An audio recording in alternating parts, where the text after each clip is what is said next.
The nuclear war. Nuclear war. World War III. Nuclear war. Nuclear war. Nuclear war. World War III. Mutually assured destruction.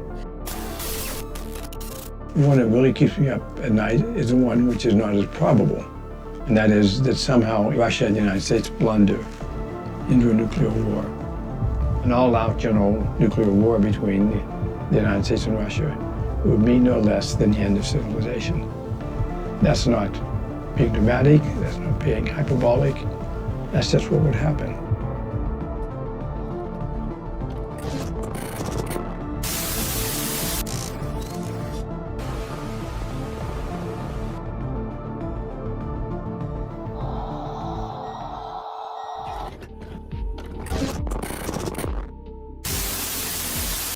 Bill Perry has spent most of his life watching the world prepare for nuclear war, and he thinks we aren't nearly as scared as we should be.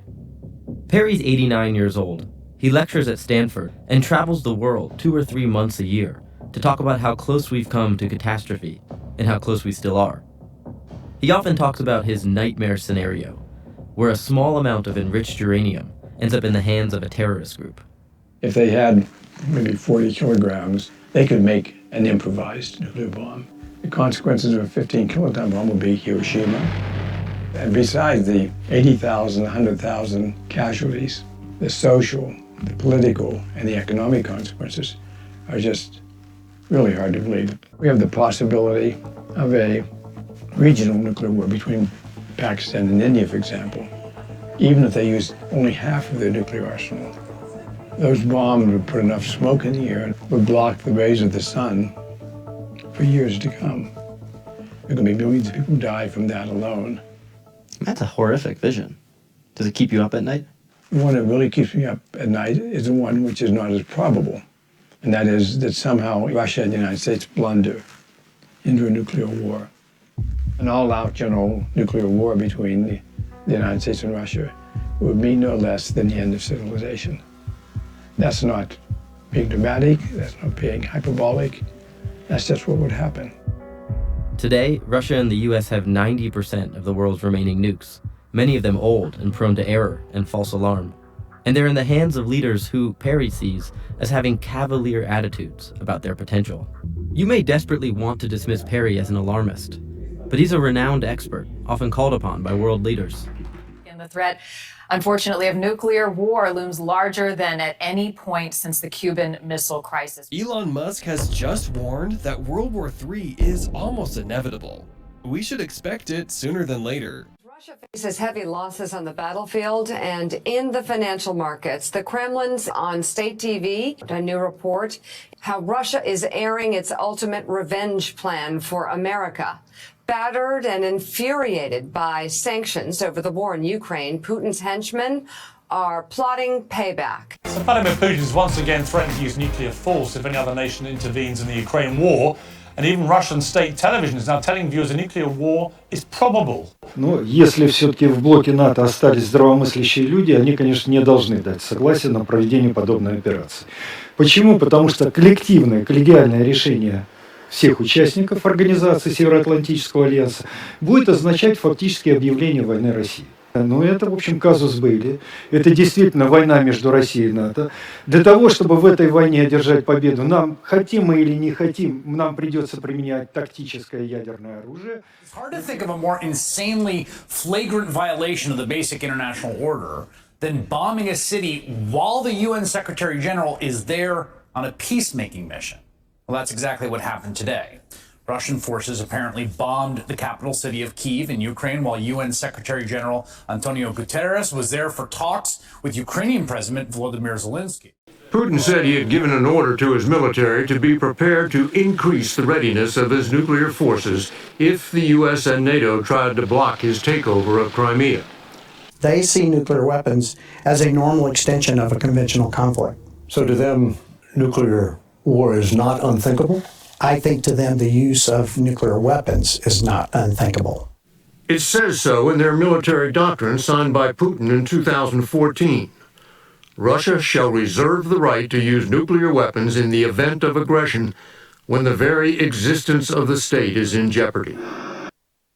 a single red buzzer squawks loudly, and immediately there's a flurry of activity from the assembled flight and ground crews. At a civilian airport somewhere in Oklahoma, men rush to a line of 7 waiting B-52 Stratofortresses. Ground crew personnel pull the blocks holding the big plane's wheels in place and do last-minute mechanical checks. The jets have been ready for short-notice takeoff for 2 days already, as the world hung on the brink of full-scale nuclear war. Now, somebody's gone and pushed the Earth over the edge. Inside the B-52, flight crews make ready to fly. The radar navigator and electronic warfare officer perform last-minute checks on their equipment. The electronic warfare suite especially will be critical in the coming hours, and will be the giant bomber aircraft's sole defense against enemy surface-to-air missiles. At the cockpit, the pilot and co-pilot fire up the engines and run over their last-minute checklists. The navigator breaks open the classified documents detailing the different nuclear attack missions the aircraft might be called upon to undertake. The men won't know which mission to fly until they're past their positive control points, the last chance to recall the big bombers. The giant planes are carrying over 70,000 pounds of nuclear weapons in the form of pylon-mounted nuclear-tipped cruise missiles in the wings, as well as cruise missiles in the bomb bays, which they share with 8 large gravity bombs. One by one, the planes edge up to the runway, almost nose to tail in the tight space of the small civilian airport. Normally, the B-52s would operate from a military base, but with the threat of nuclear war, the Air Force scattered its most important aircraft across hundreds of smaller civilian airfields. Any enemy wishing to knock out the U.S.'s airborne nuclear fleet would have to launch hundreds of simultaneous strikes at once, well beyond the capability of any of America's enemies. With the assistance of JATO units, small rockets that help speed the big planes into the air, the B-52s begin their ascent, leaving clouds of billowing black smoke belching out from behind their massive, powerful engines. Each plane carries aloft enough nuclear firepower to decimate a small country, and there's dozens of them taking to the air from airfields all over the United States and in bases overseas. O-Plan 8010-12 dictates the U.S.'s response in a nuclear confrontation, and each B-52 lumbering into the sky is one small part of an overall strategy involving thousands of moving parts. Deep under the waters of the Pacific and Atlantic, emergency war orders are flashed out to the ballistic missile submarines of the United States' silent service. Theirs will be the first to strike in what will become humanity's third and possibly last World War. From 50 meters under the waves, the hatches on a dozen launch tubes holding nuclear-tipped Trident ballistic missiles are popped open by hydraulics. The sound is unmistakable. The Chinese submariners, desperately searching for the stealthy American subs, scramble to locate and neutralize these nuclear strike platforms. In seconds, though, it'll be too late, and killing any American sub they do locate will be a meaningless gesture, as a rush of air forces each Trident missile out of its housing and into the water. Sonar operators clearly hear the telltale firing of Trident rocket motors, and in moments, ballistic missiles are lifting up out of the water and screaming high into the sky. The first wave of attacks undertaken by subs target air defense networks and military airfields. The goal is to knock out as much of the anti-air capability as possible, allowing the Air Force's airborne nuclear force to do its job. Anti-ballistic missile defenses activate across the coastline, and hundreds of interceptors are fired to try to knock out the nuclear-tipped missiles. But there's little warning time, and to make matters worse, each Trident is equipped with multiple warheads, which are released just before the missile re-enters the atmosphere. Packed with penetration aids like clouds of chaff and radar reflectors, the vast majority of these interceptors are completely ineffective, and in moments, nuclear fire rains down on military installations. The next wave of Trident attacks is aimed at infrastructure, wiping out major airports, industrial centers, and government sites. One strike destroys the Three Gorges Dam, the largest hydroelectric dam in the world, and releases trillions of gallons of water all at once. The resulting inland tsunami devastates communities downstream and kills almost as many people as a nuclear attack.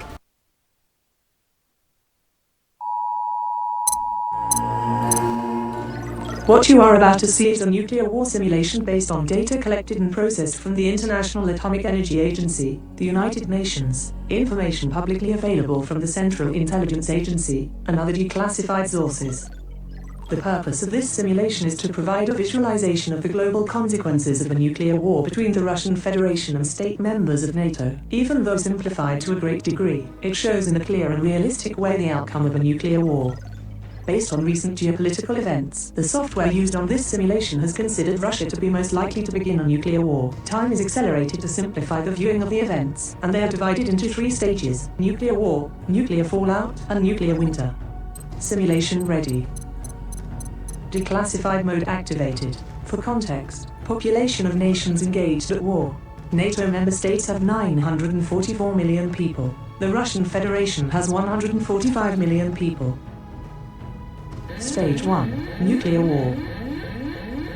Elapsed time: 1 hour. 2 hours. 3 hours. 4 hours. 5 hours. 6 hours. 7 hours. 8 hours. 9 hours. 10 hours. 11 hours. 12 hours. 13 hours. 14 hours. 15 hours. 16 hours. 17 hours. 18 hours. 19 hours. 20 hours. 21 hours. 22 hours. 23 hours. 24 hours. Total global casualties at 178 million people. Losses of nations engaged at war. NATO member states have lost 9.1% of their total population. The Russian Federation has lost 62.9% of its total population. Stage 2. Nuclear fallout. Elapsed time: 3 days. 6 days. 9 days. 12 days. 15 days. 18 days. 21 days. 24 days. 27 days. 30 days. Maximum radiation levels recorded, shown by degrees of latitude, in REM units. Total global casualties at 186 million people. Stage 3. Nuclear winter. Elapsed time: 2 months. 3 months. 4 months. 5 months. 6 months. 7 months. 8 months. 9 months. 10 months. Minimum temperature recorded, shown by degrees of latitude, in Celsius degrees. Total global casualties at 548 million people. End of the simulation. Stand by. Conclusions. During the stage of nuclear war, only the engaged nations were affected directly, and casualties were limited to military facilities and cities targeted as part of tactical and retaliatory attacks. On this first stage, we saw the highest number of deaths in the shortest amount of time. During the stage of nuclear fallout, irradiated material in the form of dust was carried by wind currents to every corner of the planet, causing deaths related to radiation sickness, and setting the stage for a nuclear winter. Deaths in this period increased relatively slowly. During the stage of nuclear winter, the presence of dust in the atmosphere dropped temperatures worldwide, causing mass deaths of plants, animals and people who could not adapt. Mass famine during this period resulted in the largest amounts of deaths for the entire nuclear conflict. The conclusion of this simulation is that no country on Earth will be safe in the event of a nuclear war. The policy of mutually assured destruction is truly mad, and we must push forward initiatives to avoid the proliferation of nuclear weapons and to reduce existing arsenals. Thank you for watching this video.